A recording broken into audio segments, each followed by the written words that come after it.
I thought I'd continue on a little bit about cost of living in Nha Trang. I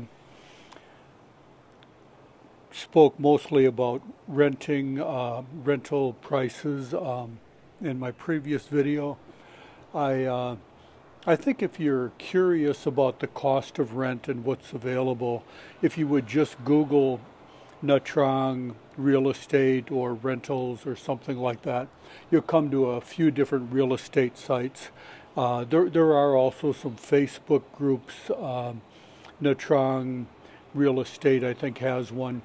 But I think if you look at if you Google and you look at the real estate sites, they might have more realistic prices for post-pandemic when the borders reopen. Prices will probably bounce back to what they had been before the borders were closed.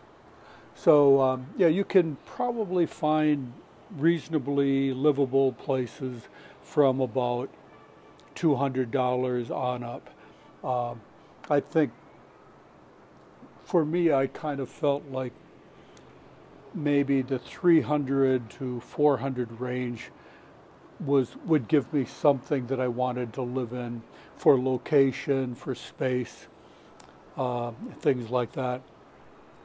So, um, so let's say post-pandemic, you might be paying $300 to $400, maybe $200 to $400 for rent and utilities.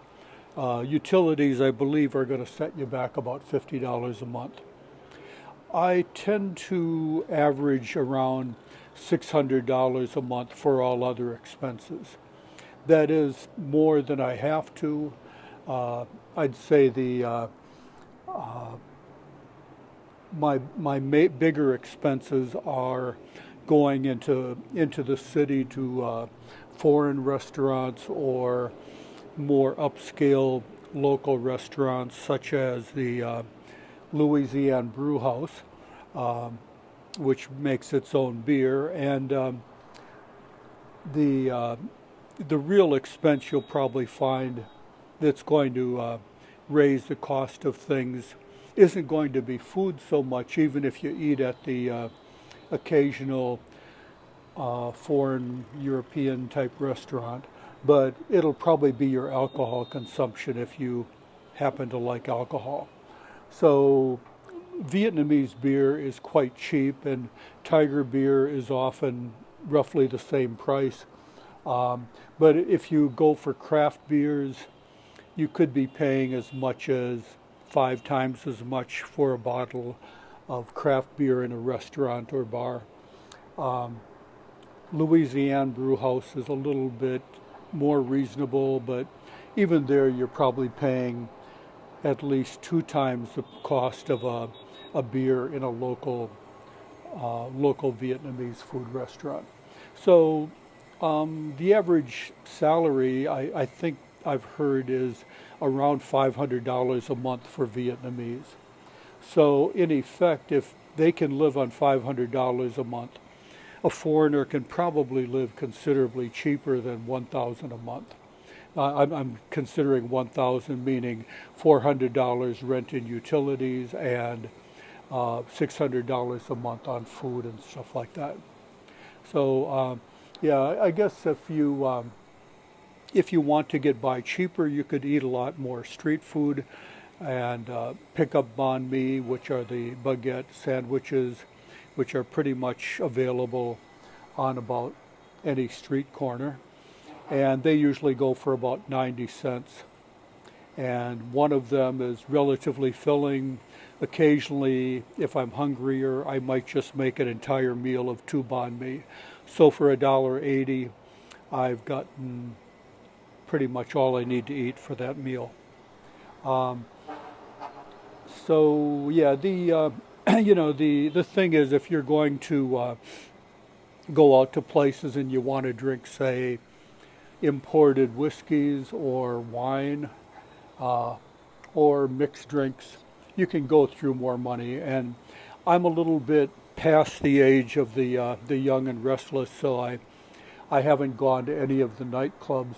And I imagine there you can pay considerably more for various kinds of drinks if you want to go out to where the younger people go to party.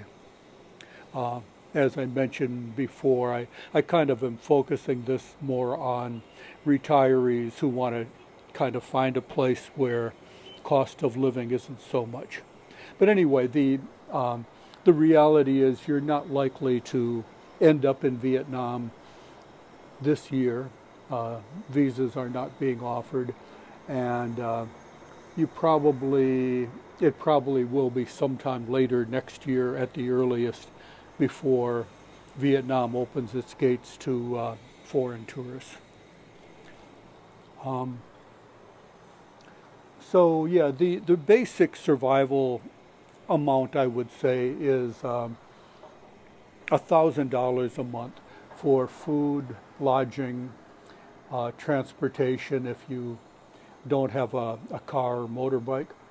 And in my opinion, you can live relatively well on that. You can live cheaper, and you certainly could spend a lot more money. So what you do in your free time, that will kind of determine a bit on how much your expenditures are. Uh, I tend to like to snorkel, and all I have to do is walk across the beach or the street, and I'm down on this beach here.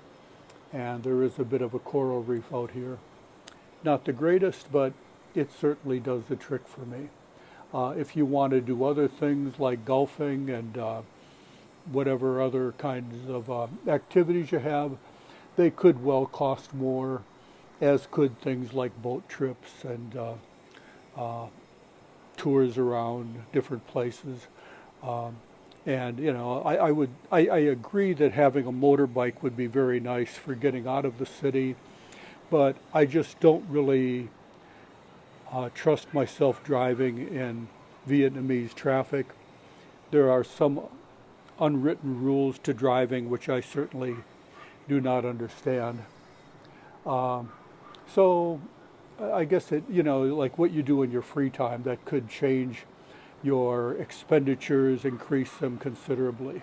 I'm probably living fairly close to about as low a budget as you can in Nha Trang.